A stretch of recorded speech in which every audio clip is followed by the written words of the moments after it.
Welcome to the Finance Podcast.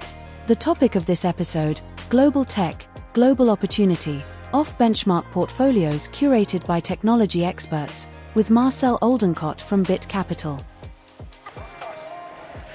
Yeah, hello everyone, can you hear me? I suppose, yeah, people in the last row are nodding, so that's good. I'm here to present a little bit about my company, Bit Capital, and what we're actually doing, but I also want to talk a little bit about the influence of AI on our maybe society and what the just recent developments in generative AI, especially from Anthropic and Claude, may mean for your investment portfolio, but also for, let's say, the physical economy. And I also want to make a case of like a different approach to technology investing, not really only US TMT is not the only thing. I really want to make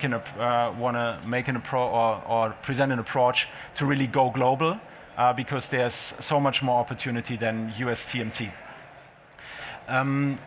I will take the first couple of minutes to let you know what Bit Capital is and why we are actually having a different perspective on technology investing, because we are not an investment manager. We are a technology company that happens to pick stocks or specialize in picking stocks. So what makes us a technology company? It's two things. It's the people and the systems.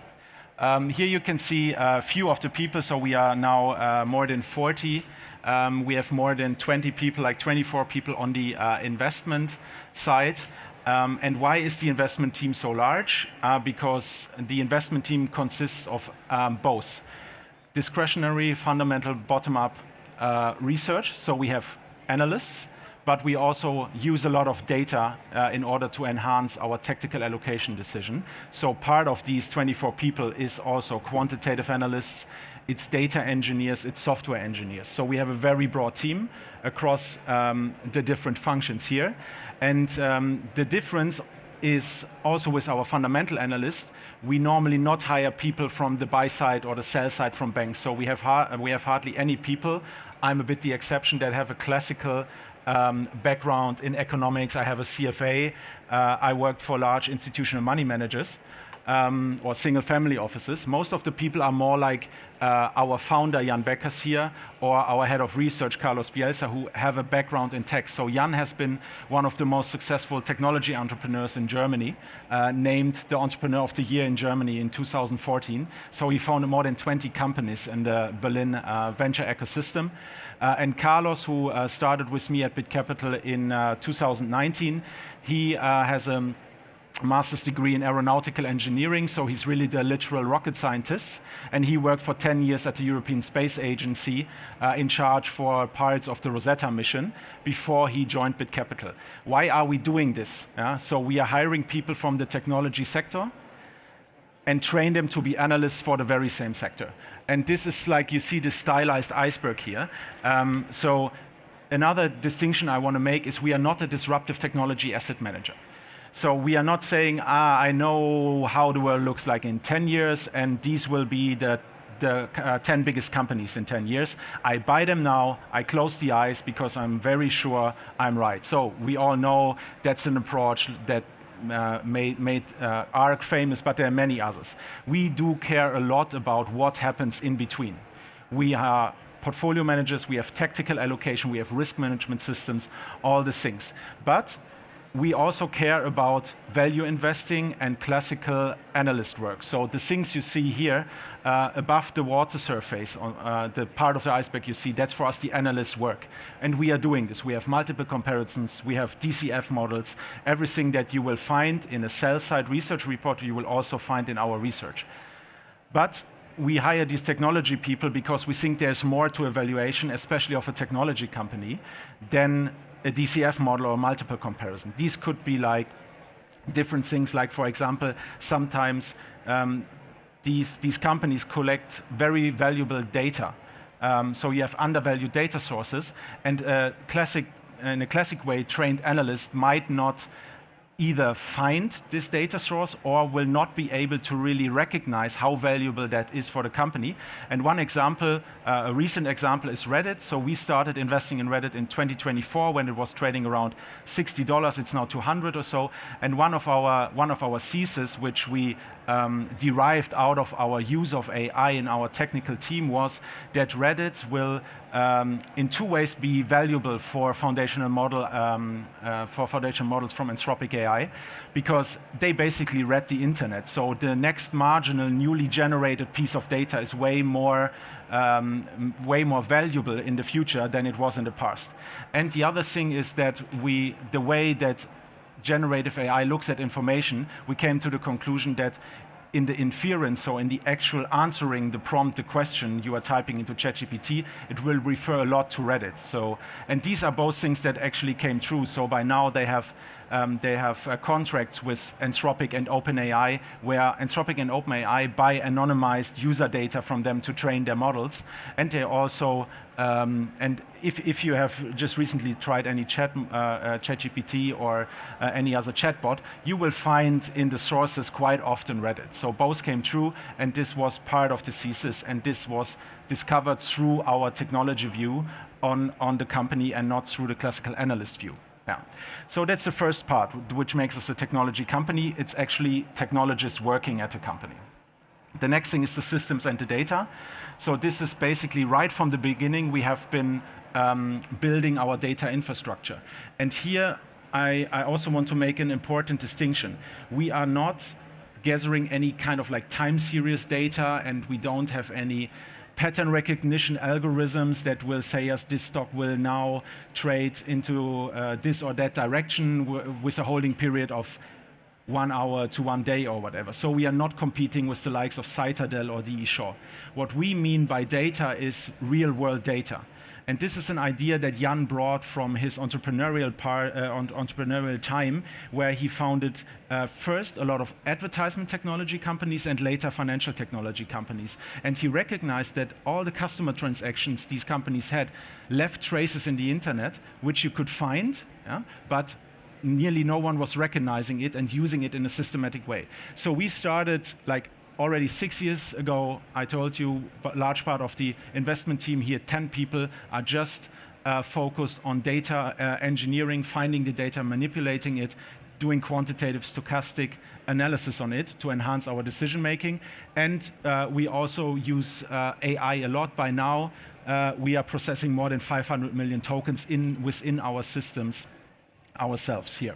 And 2024 was like a remarkable year, because if you look at all the tactical allocation decisions we made, and we make a lot, so our fund turnover is 3 to 4 times a year, 50% of them have been at least influenced by alternative data or real world data insights. So why global?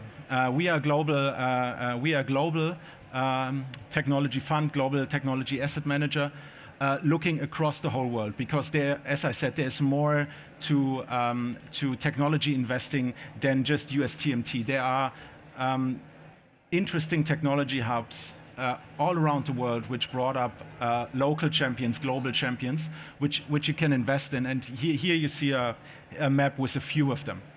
So that's really how we think about it. And it's not just that I'm telling you this, so we can also prove this.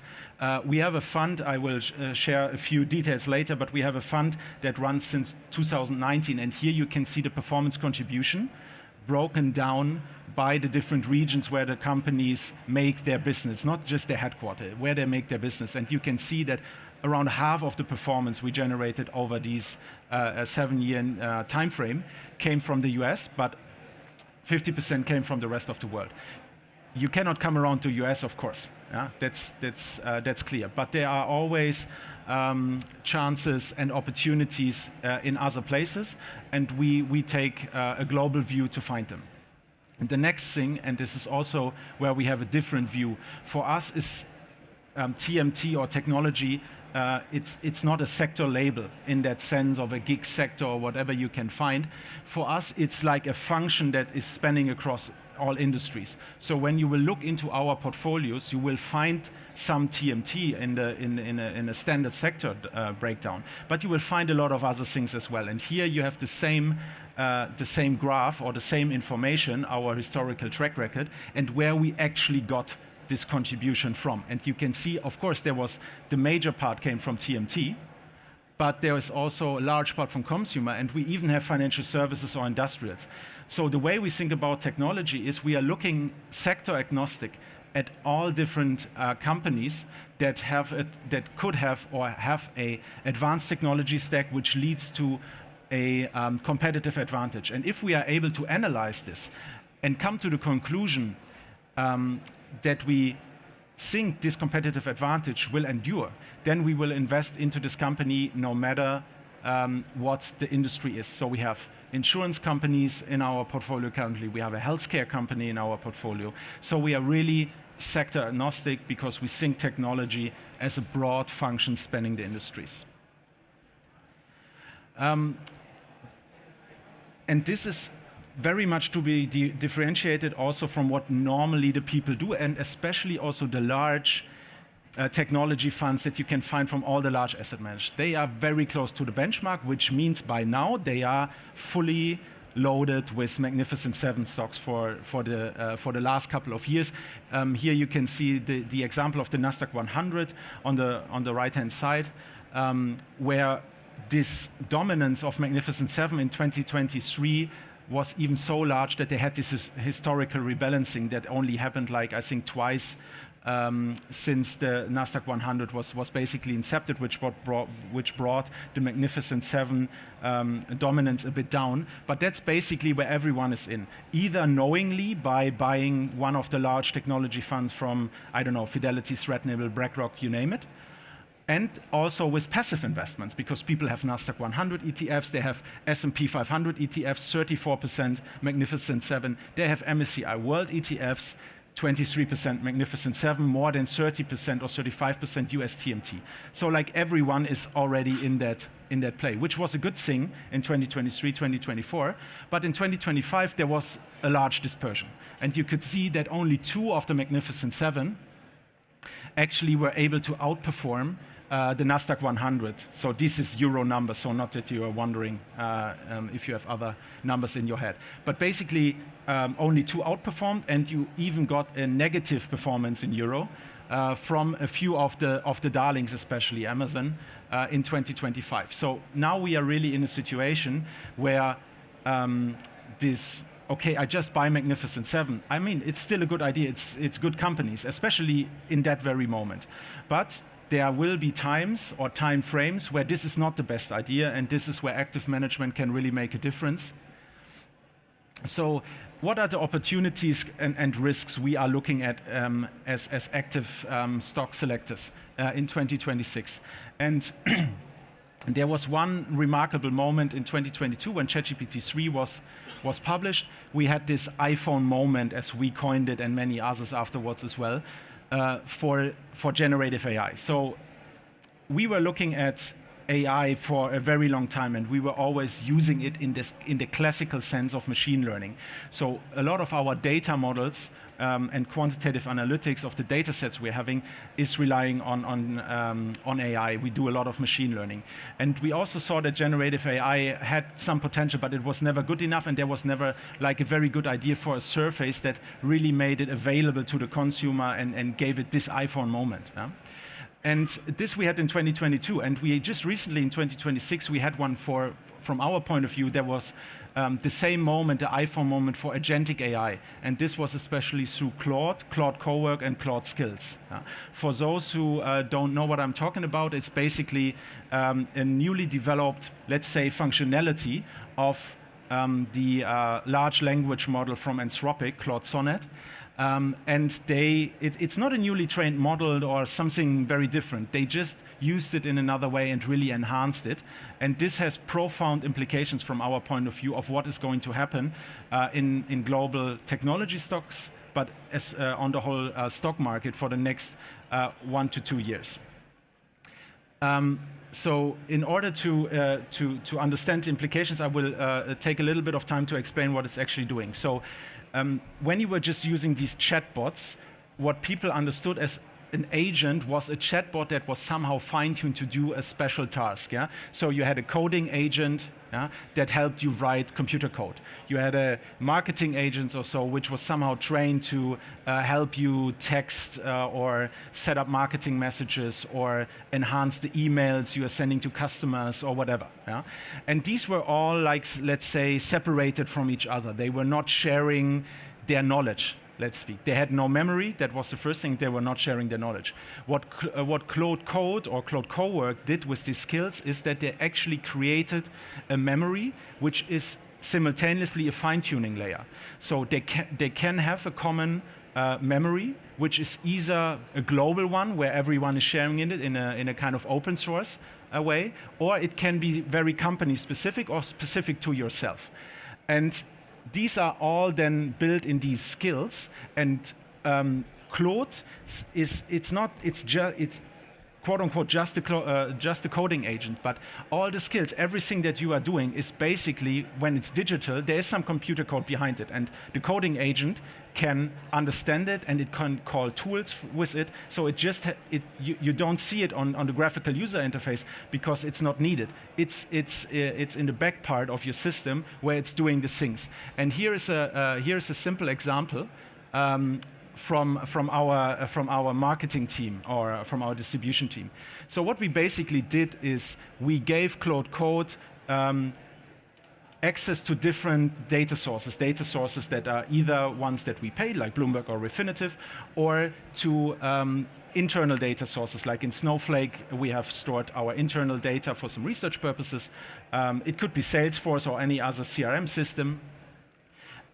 These are the MCPs, and the other important part is the skills. So these can be global skills that Claude generally has, but there's also one skill that is called the bit capital design. So we basically built a skill. This is a kind of like, that is what I mean by fine-tuning. We built a skill where we told Claude how should our charts look like. So how do we want to have it formatted, font size, colors, everything, and then you just type this prompt, and it basically not asks you to do anything.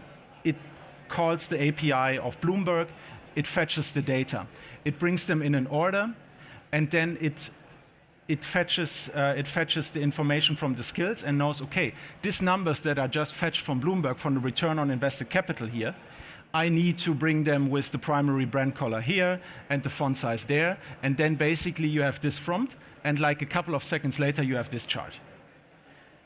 So why is this so profound? So what basically happened before, when you were calling or using like a chatbot or so, it helped you gather the information, for example. But then still, like a human knowledge worker had to copy the data, put it into a file or into a relational database. Then you called the Bloomberg API maybe yourself. It didn't find the information. You had to download the PDF, upload the PDF to the chatbot. So all these things are not needed with Claude skills anymore. And this has, the profound implication is that it now can really do the work of a knowledge worker. It couldn't do it before. Of course, it could do research and so on, partially, but this is really like now an automation tool. And this has the three profound implications. When more and more people and more workflows will be automatized with this technology, there's a very big difference between a chatbot and a workflow automation with Claude skill. It's the number of tokens it consumes. A chatbot, it consumes basically in a very simple way the same number of tokens that you see. You put tokens in, you're writing something, it puts tokens out like a text, and the number of tokens it used is basically the text you are seeing. This thing does many things in between. It resyncs, it reconsiders what it did, it calls the Bloomberg API, it downloads the skill, so it's opening up certain programs on your computer. Everything without that you're seeing it, but this all consumes token. It can be, depending on the prompt, it can be 5 times, 10 times, 50 times higher than a simple prompt. And this leads to an increased demand for memory and chips. So we are not out of the bottleneck with GPUs and high bandwidth memory, what financial media is writing. From our point of view, completely wrong. And we have seen it in the NVIDIA earnings yesterday. They had, again, stellar earnings, outlook, topped estimates, everything. And very basically, this goes also to the physical economy. It goes to energy, it goes to raw materials. It goes all the way down in the physical economy. And just recently, Elon Musk in the WEF here in Davos said that he also thinks like there is so much demand for these things, and these things are so quickly developing that there will be more demand in the future because these things are getting better and better and better, that the limiting factor will be energy and the physical economy. People have to dig holes in the ground to put cables in to energize data centers. So this will be the bottleneck. And this is, and here you can see it's quite an old one. It's from 2024 from Goldman. Here you can see the estimate on how much more energy consumption in terawatt hours we will have through AI. And if you think about this globally, it's really huge. And it will be a very, very big effort to get there. Yeah? The only country that is really ahead is China, actually. They build out their infrastructure, especially renewables, way, way faster than we all did in Europe and in the US. Yeah? And it will basically come down to the point you have to have the foundational models, that's clear. But you also need to have the energy to support all the functions that these things will have in the future.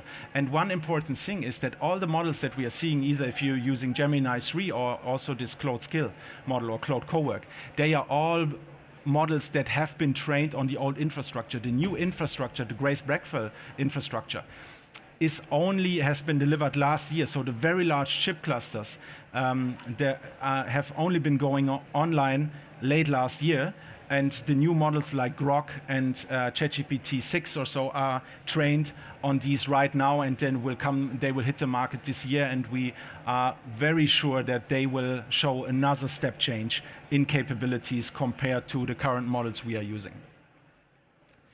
So we have been doing quite good in finding these things early from not just the top down, but especially from a fundamental bottom-up view. Here you can see some of the winners that we have been invested in already since 2023, 2024. So we have been seeing a few of these things very early. For example, these are examples from our current portfolio. But we were talking about opportunities, but there are also risks, and the risk is you can be disrupted. The interesting thing is that these disruption cycles are accelerating. And this is also, again, where active stock picking comes in. And here's a good example. So we have been invested into Duolingo, which is an education technology company. It's a kind of like language learning app. We have been invested in Duolingo since 2022. And it did really well, and it was one of the AI darlings because it was one of the earliest adopters of ChatGPT in their product.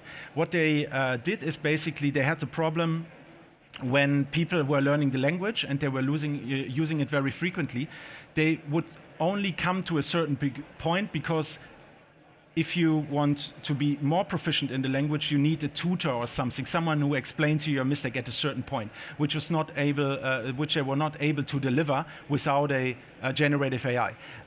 At that point, they teamed up with OpenAI and then were able to launch a product enhancement called Duolingo Max, which was basically then a ChatGPT-based tutor, and people were staying longer on the app, especially when they wanted to increase their proficiency in the language. And another example back then was Check. Check is also an education technology company, but they basically help people write essays and stuff like this. Yeah? So something that ChatGPT was very, very good at right from the beginning. And here you can see, this is both from their earnings calls back then. Duolingo announced this ChatGPT-based tutor. It made a tremendous performance, and Check announced, we are already seeing customers going away, and we think it's because they are just using ChatGPT. And then the stock fell like 93%. So there's the risk of disruption. But as I said, the disruption cycles are accelerating. And Duolingo is a very good example for that, because Duolingo, it went even further and made like 600% back then. Yeah? But then people started to realize, again, with the improvement of the models over time, hey, maybe some of the AI labs will launch a product themselves. And then the stock started to go down, and then only like 2-3 months later, you can see here, Google announced that they built a product on Gemini 3 to learn languages, and then the stock really crashed further. So even, as we called it here, like even the AI darlings can fall by the wayside, because it's so fast, and the AI labs can do so many things that it's really, really important to know where you are invested in, what is the likelihood of disruption, when are the models good enough to actually create this. And we have been taking a lot of profit on this year and have not been invested for the downturn later. We didn't call the top so, but probably no one did. But you have to be very, very close to all the developments around AI to make these calls and be out of the things, even if there's AI darlings in the financial media and it was in all the long-only portfolios. So then maybe quickly on our approach, how do we select these winners? Yeah? I was talking about data, and I was talking about the analysts and so on. And basically where we want to see, where we see our focus point, or where we can generate the most alpha, is in the cases where we can really marry our long-term thesis with our short-term convictions. And this leads to also very concentrated portfolios. So if we find a stock that really fits perfectly into this gray shaded area, then we go in there big time. We have a 9 or a 10% position in a UCITS fund. So it's a very, very concentrated fund, 30, 35 stocks maximum. We have always a stock or two that are in the range of 8 to 10%. We are always, according to the UCITS rules, you are not allowed to have more than 40% in all the stocks that are above 5%. We are always at this border or at this limit. So that's really what we are actually doing. And maybe just a few words on what this alternative or real-world data is. So we are a bit secretive about it, I have to admit, and we share a few things that we used in the beginning. We use web traffic data, we searched Google Trends, which was actually very helpful during COVID. And we also bought payment data, so you can buy anonymized credit card data, especially in the US. These were things that we used in the beginning, but they basically, the alpha got diversified or got arbitraged away. So like everyone has it by now. So you will hardly find a long-only asset manager or a long-short hedge fund that has some focus on the US who doesn't buy any credit card data. You will hardly find them. Our approach developed further in that sense that we concentrated more on finding or curating data sets. What do we mean by this? The most valuable data set is a data set that consists out of 2, 3, 4 data sets that are on their own worthless, because then no one comes with the idea to make a business out of it. There are a lot of alternative data companies out there. They find some data that they arrange, they scrape it, and then they also sell it to hedge funds or so on. But we really have a different approach. From our, it's not like a pattern recognition or something you would know from a quant fund. It's more the analyst, the fundamental analyst, comes up with an idea of a stock that we have already in the portfolio and says, hey, the revenue growth of this company is basically relying on these 3 KPIs, and I think we can forecast 2 of them with XYZ data set. And then they start with the data engineering team to try to find these data sets, and mostly they are somewhere on the internet. We code a scraping bot, and the scraping bot downloads the data. We upload it into our systems, combine them, curate them, and then we start analyzing them with quantitative methods and so on. And this gives us sometimes a really good grasp on how the business of a company is doing, for example, in the current quarter. So we often know for certain companies if the outlook they will give in their next earnings call will be good or bad. We don't know exactly all the numbers, but we know the direction. Sometimes we can even forecast certain KPIs very, very well, and we know what's going to happen in regard to these numbers in the earnings call, and we have very high hit rates on this. And we are using this for tactical allocation. But that's not the only thing. It's not a necessary condition. The necessary condition for a stock to come into our portfolio is that we like the stock from a qualitative standpoint and think it's a long-term winner. And here you can see a few of the companies we picked over time, and you can see it's well distributed, 19, 20, 22, 23, 24. We always are able to find 2-3 companies without any data analytics. It's just really purely bottom-up fundamental research, which have been big winners later across different sectors, different entry points. And yes, we exit the things. We